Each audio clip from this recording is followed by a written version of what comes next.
Hey guys, welcome to my channel, An Apple a Day with Aaryn. Basically, I want to take the time to just kind of share with you guys a whole bunch of things that I learned from my life, a whole bunch of experiences. I want to open a dialogue with you because there was a whole bunch of things that I encountered growing up where I felt really alone and really isolated and like I was the only person who was going through it. And if there's one wonderful thing that I can possibly do with those experiences, which is help a whole bunch of young girls or young boys who are feeling lost because, they don't feel like they fit in somewhere, then I'm absolutely down to do it. So, getting back to how I ended up here at 27, with you guys being like, where the fuck have you been, bitch? And just so you guys know, this is like not actually green screened. I actually do just have a gigantic photo behind me because I didn't feel like cleaning my office. And I did want to really film this photo or this video for you today. This photo for you? What the fuck? So yeah, I do just have a giant photo behind me. It's not green screen, before anyone asks. I don't even know how to use technology that well. You will come to notice that of the 27-year-old plus people who are, out here, I know very little about technology. I didn't know Facetune was a thing until recently. I don't know how to Facetune. This is my face. You can tell it's my face because when I get really close, look, there's a fucking pimple right there. I don't know how to contour. I don't even actually have foundation on, which is why you can see my freckles. And yes, mixed race and black women, we can have freckles. So, totally bullshit. Did not need to happen aside. I'm really sorry, guys. But this is unfortunately what you can expect from me. Consistently inconsistent. Princess Unikitty is my spirit animal. And I will finish telling you this story, but it might take a while. So where were we? 20 years old, studying for a project, and your girl, she falls down the stairs, and she passes the fuck out, like wakes up at the bottom of the stairs, and my dog is licking my face, and there's a huge banging ruckus on the door, so I crawl my busted ass the like 10 feet or less to the door, and I reach up and I unlock it, and I naturally am like, can you call 911 for help? Because you guys don't know this, but like I got this cute scar down here. I don't know how well you can see it. Oh yeah. I got that when I fell down the stairs in addition to my broken teeth. And so I was literally holding a flap of skin closed on my chin as I was asking this guy to call 911. His blood is just gushing out of my hand.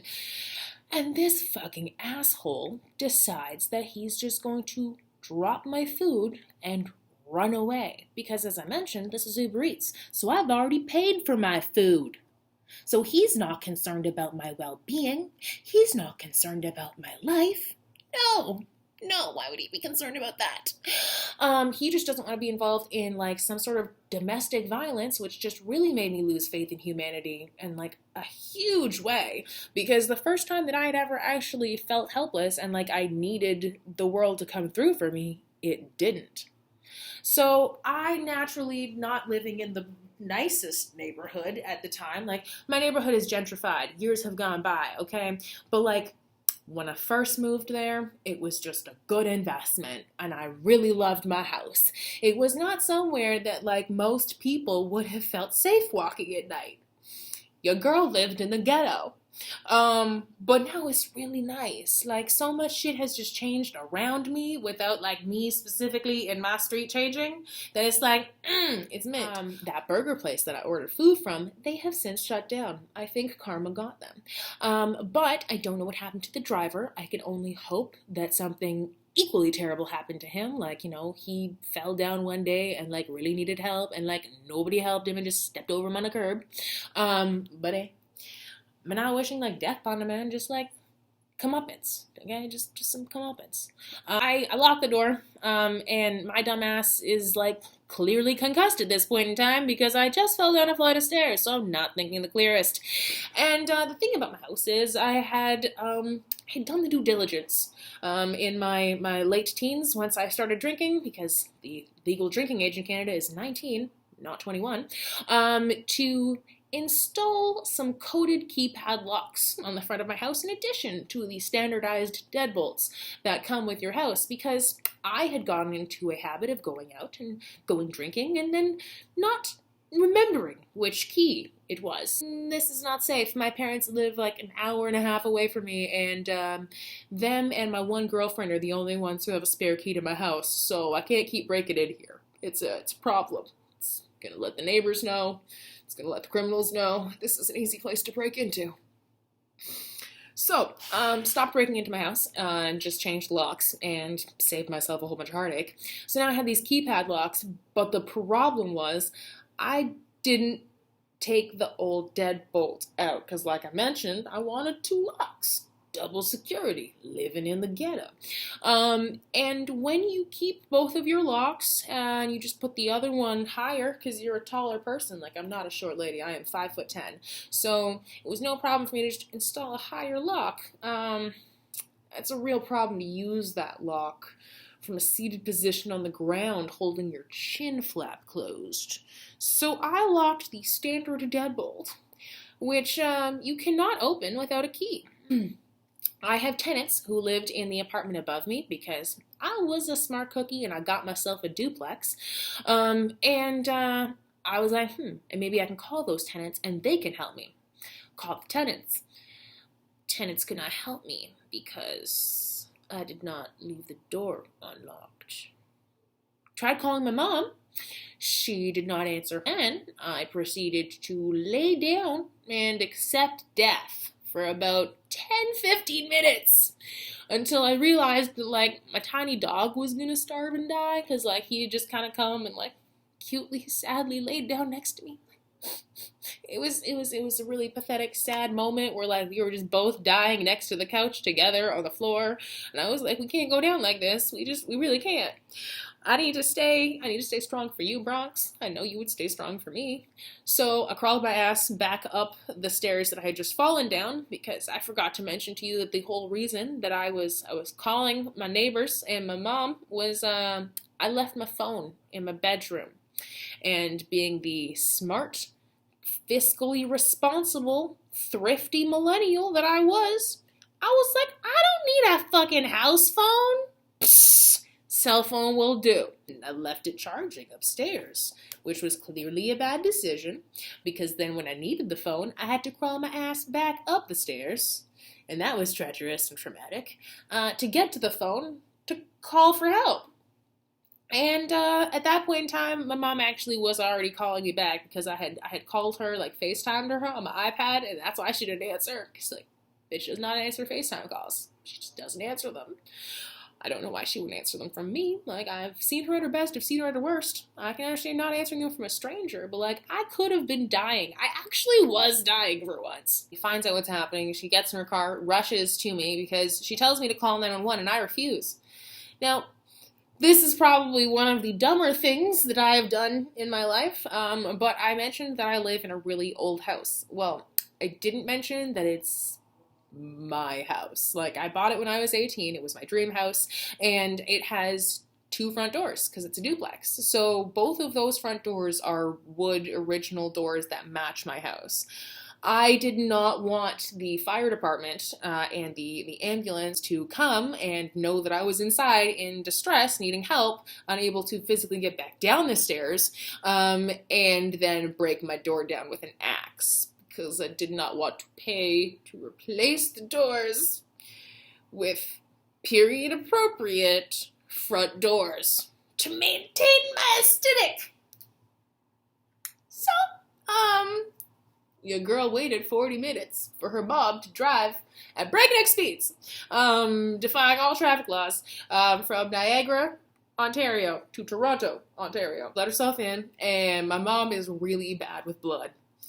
And the front entrance of my house at this point in time looked like a small version of The Shining. Just like some sort of like terrible horror film had taken place there, and you could assume that there would be at least one dead body. The fact that she could literally hear me calling for her, being like, no, leave the blood, come, save me. She took me to the hospital, and that was when I naturally got my post-concussion syndrome diagnosis. But leading up to this, I had had no idea. So once I got the diagnosis, and after I found out all the random things that I was not allowed to do, guys, I was not allowed to read or write or watch television for 3.5 months for more than 20 minutes at a time with then an hour break in between. Do you know how impossible it is to read a book, enjoy a television show, or a movie, or the plot of literally anything like that? It's really hard. So I got a little bitter, and the one thing that I did was try and figure out exactly what the hell was wrong with me. So I started doing research into what post-concussion syndrome was and how it could have possibly have been affecting me. And it gave me a lot of solace to know that most of the things that I felt like maybe were me going crazy were actually just me having a head injury. Not to say that I'm not like probably a little bit crazy. I feel like most performers are, but nothing that we need to worry about. So I started doing cognitive behavioral therapy, and that was an experience. I would definitely say it's probably something I need to do more of. It's a very healthy way to rewire your brain, but it does require you to put in the work, which means that you should probably feel good about yourself when you're doing it. And I still wasn't feeling very good about myself when I was doing it.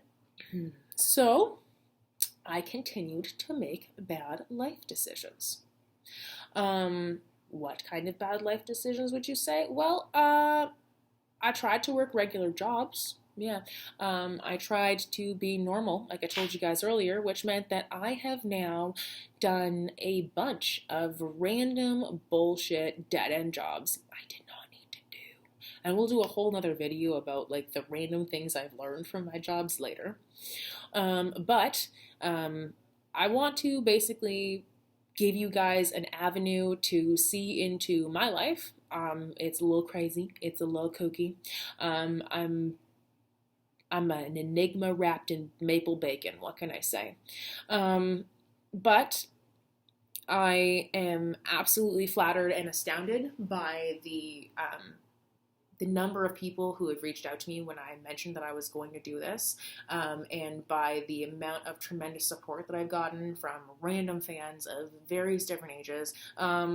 This is probably going to be edited and re-edited and maybe other things added to it, or maybe not. I don't know. We're going to find out exactly how talented or not talented I am at editing.